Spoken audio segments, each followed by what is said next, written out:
আসসালামু আলাইকুম রহমতুল্লাহ। ইন্নাল হামদুলিল্লাহ ওয়াসসালাতু ওয়াসসালামু আলা রাসূলিল্লাহ। প্রিয় দেশবাসী, আশা করি আপনারা সকলেই মহান রব্বুল আলমিনের একান্ত মেহেরবানিতে সুস্থ আছেন। বহুদিন পরে আজকে এইভাবে আপনাদের সামনে আসার সুযোগ মহান রব্বে কারিম আমাকে দান করেছেন। এই জন্য রব্বুল ইজ্জতের দরবারে অসংখ্য শুকরিয়া আদায় করছি, আলহামদুলিল্লাহ।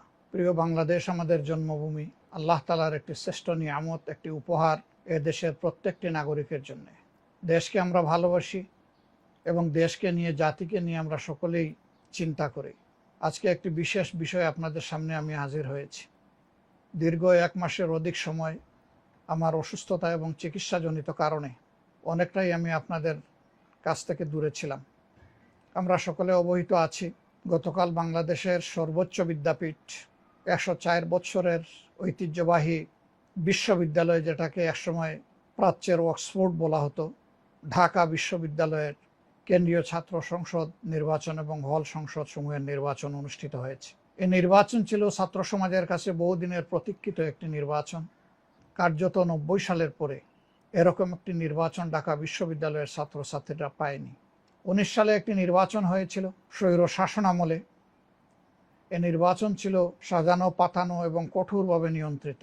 কাজেই সে সময় ছাত্রছাত্রীরা স্বাচ্ছন্দ্যের সাথে উৎসব মুখর পরিবেশে ভোট দেওয়ার কোনো সুযোগ পায়নি। দীর্ঘদিন পরে এবারকার এই নির্বাচন, ঢাকা বিশ্ববিদ্যালয়ের সব কয়টি প্রতিষ্ঠিত ছাত্র সংগঠন, মেধাবী, প্রতিশ্রুতিশীল অনেক স্বতন্ত্র ক্যান্ডিডেট, তারা বিভিন্নভাবে বিভিন্ন নামে এই নির্বাচনে অংশগ্রহণ করেছেন। কেউ একক দলীয়ভাবে, আবার কেউ জোটবদ্ধভাবে। এই নির্বাচন ছিল ছাত্রছাত্রীদের কাছে একটি আনন্দ উৎসব এবং উৎসব মুখর পরিবেশেই তারা সারাদিন নিজেদের ভোটের অধিকার প্রয়োগ করেছেন। ছাত্রছাত্রীদের সকলেই ভোট দিতে পেরেছেন যারা ভোট কেন্দ্রে এসেছেন। ছোটখাটো সামান্য বিপত্তি ঘটলেও বড় ধরনের কোনো ঘটনা ঘটেনি। অথচ এই নির্বাচনের দিকে ছিল সারা দেশবাসী এবং বাংলাদেশের বাইরে যে সমস্ত বাংলা ভাষাভাষী বাংলাদেশি নাগরিক এবং তাদের বংশোদ্ভূত সন্তানরা, সকলের চোখ এবং দৃষ্টি। সারাদিন একাধারে ভোট গ্রহণ অনুষ্ঠিত হওয়ার পর রাত থেকে ভোট গণনা শুরু হয় এবং আজ সকাল পর্যন্ত এই ভোট গণনা চলে। শেষ পর্যন্ত এই নির্বাচনের ফলাফল জাতির সামনে আসে। এই নির্বাচনে বাংলাদেশের সবচেয়ে বৃহৎ শিক্ষাঙ্গনের শিক্ষার্থী, আমরা বিশ্বাস করি তারা সঠিক সিদ্ধান্ত এবং তাদের রায় প্রয়োগ করেছেন। তারা ভুল করেননি। তাদের আপন প্রতিনিধি নির্বাচন, কেউ তাদের উপর জোর খাটাবার প্রয়াস করলেও সেটা সুযোগ পায়নি। শেষ পর্যন্ত তাদের রায়ের প্রতিফলন হয়েছে। আপামর ছাত্র ছাত্রীদের রায়ে যারাই নির্বাচিত হয়েছেন বিভিন্ন প্যানেল কিংবা স্বতন্ত্র অবস্থান থেকে, আজ আমি আমার নিজের পক্ষ থেকে এবং বাংলাদেশ জামাত ইসলামীর পক্ষ থেকে তাদেরকে আন্তরিক অভিনন্দন জ্ঞাপন করছি। আমি তাদের সুস্বাস্থ্য কামনা করছি এবং তারা যে প্রত্যয় আর অঙ্গীকার নিয়ে এই নির্বাচনে অংশগ্রহণ করেছিলেন, তাদের মধ্য থেকে যারা নির্বাচিত হয়েছেন তারা যেন তাদের অঙ্গীকার পূরণে শতভাগ সচেষ্ট থাকেন এবং সক্ষম হন, সেই দুয়াই আমি মহান প্রভুর দরবারে করব। তাদেরকে মনে রাখতে হবে, এই নির্বাচন চলাকালীন সময় তারা হতে পারেন বিভিন্ন প্যানেল কিংবা স্বতন্ত্র প্রার্থী, প্যানেলভুক্ত ক্যান্ডিডেট বা স্বতন্ত্র প্রার্থী যাই হন না কেন, আজ তারা কেন্দ্রীয় সংসদে এবং হল সংসদে নির্বাচিত হওয়ার পর এখন আপামর ছাত্র জনতার প্রতি। অতএব সকল দলীয় বাধ্যবাধকতা এবং সংকীর্ণতার ঊর্ধ্বে উঠে তারা যেন গোটা ছাত্র সমাজকে ধারণ করতে পারেন, ডাকসুকে তারা যেন কার্যকর করতে পারেন, শিক্ষার পরিবেশ নিশ্চিতকরণে তারা যেন অর্থবহ ভূমিকা পালন করতে পারেন, গবেষণার ক্ষেত্রে তাদের উদ্যোগী ভূমিকা যেন নবদিগন্তের সূচনা করে, সর্বোপরি ঢাকা বিশ্ববিদ্যালয় এবং হলগুলোতে যেন একটি শান্তিপূর্ণ সহাবস্থানের চমৎকার পরিবেশ তারা সৃষ্টি করতে পারেন। আমি আশা করব সেই উদ্যোগী তারা গ্রহণ করবেন।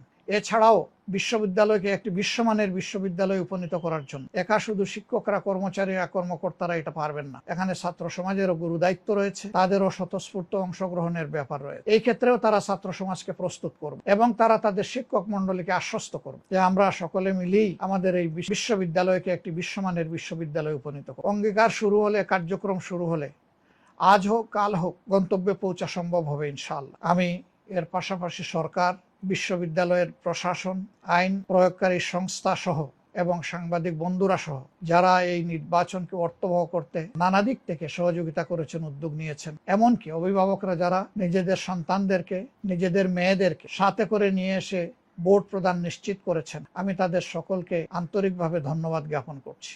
এটি ছাত্র সংসদগুলোর নির্বাচনের একটি অনুকরণীয় উদাহরণ হোক। বিভিন্ন প্যানেল থেকে যারা নির্বাচনে অংশগ্রহণ করেছিলেন তাদের জন্য আমার শুভকামনা রইল। আজকে তারা জিততে পারেননি, কিন্তু কাল তারা জিতবেন না এমন বলার কোনো সুযোগ নেই।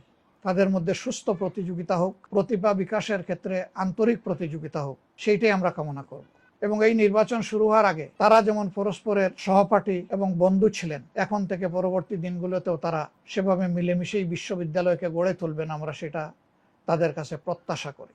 একটি সুন্দর বিশ্ববিদ্যালয়, একটি সুন্দর ছাত্র সংসদ জাতিকে নতুন দিনের ইশারা দেওক, নতুন দিগন্তের উন্মোচন হোক, এই প্রত্যাশা ব্যক্ত করে আপনাদের সকলের প্রতি আরেকবার আন্তরিক ধন্যবাদ জ্ঞাপন করে আমার বক্তব্য এখানেই শেষ করছি। আল্লাহ হাফিজ। বাংলাদেশ জিন্দাবাদ। বাংলাদেশ জামাত ইসলামী জিন্দাবাদ।